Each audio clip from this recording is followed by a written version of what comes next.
جب بھی فائنانس سے ریلیٹڈ بات ہوتی ہے تو میں ضرور اس بات کا ذکر کرتا ہوں کہ بطور مسلمان ہم جب تک سودی نظام سے نہیں نکلیں گے تو شاید ہم وہ بجٹ نہ بنا سکیں جس سے پاکستان کے مسائل حل ہو سکیں. لیکن میں یہ بھی سمجھتا ہوں کہ بیک جنبش قلم آپ کے لیے یا ہمارے لیے بھی ممکن نہ تھا. اس کے لیے an effort of a lifetime is required جناب اسپیکر صاحب, کہ ہم سب مل کے اس چیز پہ فوکس کریں کہ 1 سال میں نہیں, 2 سال میں نہیں, تو کم از کم 10 سال میں تو ہم کوئی منصوبہ ایسا بنائیں کہ ہم بتدریج سودی نظام سے نکلیں. فیڈرل شریعت کورٹ کا بھی فیصلہ ہے, سورہ آل عمران آیت نمبر 130 ہے میرے خیال میں, اللہ فرماتے ہیں یا ایھا الذین آمنوا لا تأکلوا الربا اضعافا مضاعفا واتقوا اللہ لعلکم تفلحون. جناب منسٹر صاحب, اللہ کہتے ہیں کہ اے ایمان والو, دگنا اور تگنا یعنی کہ سود نہ کھاؤ اور اللہ سے ڈرو اس امید پہ کہ اللہ تمہیں کامیابی دے. قائد اعظم محمد علی جناح کی جو 1 جولائی کی سپیچ ہے, منسٹر صاحب آپ کی توجہ چاہ رہا ہوں, مذاق اور گپ شپ پھر بعد میں بھی ہو سکتی ہے, خاص کر جو منسٹر صاحب آئے ہیں, کل ان کی سپیچ ہم نے سنی ہے اور ہمیں پتہ ہے یہ کتنے سیریس ہوتے ہیں ان مسائل میں. قائد اعظم نے فرمایا تھا کہ آئی شیل واچ, افسوس صدا بصحرا میں اسپیکر صاحب کو سنا دیتا ہوں کیونکہ منسٹر صاحب انٹرسٹڈ نہیں ہیں قائد کی بات سننے میں.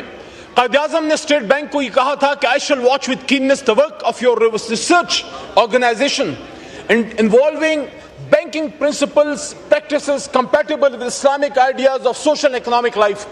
قائد چاہتے تھے کہ ہم اسلامک ویژن کے مطابق, اپنے دین کے مطابق ہم اپنے بجٹ بنائیں, اپنے اسٹیٹ بینک کو چلائیں, اپنے بینکاری کے نظام کو چلائیں.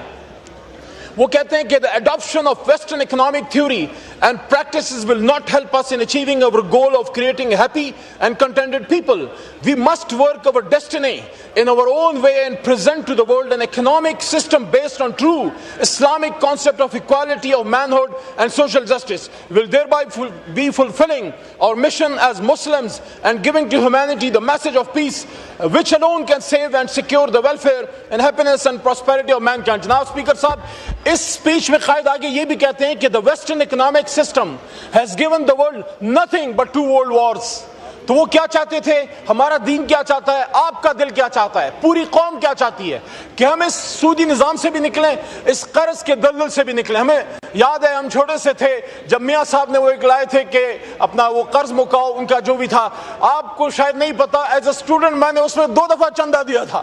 میں نے شوکت خانم کو بھی چندہ دیا اور میاں صاحب نے جو وہ قرض مکاؤ کا کوئی پروگرام تھا, ہم بچے سے تھے, جا کے بینک میں 2 دفعہ, اس زمانے میں مجھے یاد ہے 1 دفعہ 200 پھر 300 روپے پاکٹ منی سے جمع کیے کہ ہمارا قرض ختم ہو جائے گا. ہمارا تو قرض ختم نہیں ہوا, لوگوں کے باہر امپائر بنے. میں پولیٹیکل بات پہ نہیں جاتا, صرف یہ کہہ رہا ہوں کہ دیکھیں وہ کہتے ہیں کہ مجھے 2 منٹ ضرور دیجیے گا, ملک کے فائدے کی بات کر رہا ہوں. وہ کہتے ہیں کہ قرض کی پیتے تھے میں اور سمجھتے تھے کہ فاقہ مستی لائے گی رنگ ایک دن, کہ قرض لے کے آئی ایم ایف سے کون سا ہم بجٹ بنا رہے ہیں. لیکن بہرحال محدود وسائل میں جو آپ نے بجٹ بنایا ہے, 2-3 نکات میرے کٹ موشنز کے مطابق آپ کے سامنے رکھ رہا ہوں. پہلی بات تو یہ ہے کہ جو بھی دیکھیں بجٹ بنتا ہے, میں نے ہمیشہ یہ پڑھا ایز اے پولیٹیشین کہ budget is a political document, it is never a fiscal document of economist. Economist نے اپنے وزیر اعظم اور اپنی حکومت کے ویژن کے مطابق بجٹ بنانا ہوتا ہے. یہاں حکومت اکانومسٹ کو کہتی ہے کہ بناؤ بجٹ, آئی ایم ایف سے مشورہ کرو یا ڈکٹیشن لو. پہلی بات یہ ہے کہ آپ کے بجٹ میں انصاف ہونا چاہیے. کیا انصاف ہو رہا ہے اسپیکر صاحب؟ 1000 ارب کا ترقیاتی بجٹ ہے. 1000 ارب کے ترقیاتی بجٹ میں آخری 2 منٹ ہیں. 1000 ارب کے ترقیاتی بجٹ میں میرے صوبے خیبر پختونخوا کا حصہ 55 کروڑ ہے, جو 100 میں سے 0.05% بنتا ہے.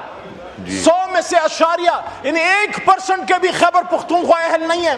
فاٹا کو کیا دے رہے ہیں, بلوچستان کو کیا دے رہے ہیں, ساؤتھ پنجاب کو کیا دے رہے ہیں, یا سب کچھ تخت لاہور میں جمع کر. دوسرا, ایک قوم کا بچہ اگر صحت مند نہیں ہے اور ہاتھ میں قلم نہیں ہے, پورے ہزاروں ارب کے پی ایس ڈی پی میں آپ 0.1% ہیلتھ کو دے رہے ہیں, 0.1% ایجوکیشن کو دے رہے ہیں. یعنی کہ تعلیم کی آپ کی نظر میں عزت کیا ہے, 1% بھی نہیں ہے. ایجوکیشن کی 1% بھی نہیں ہے.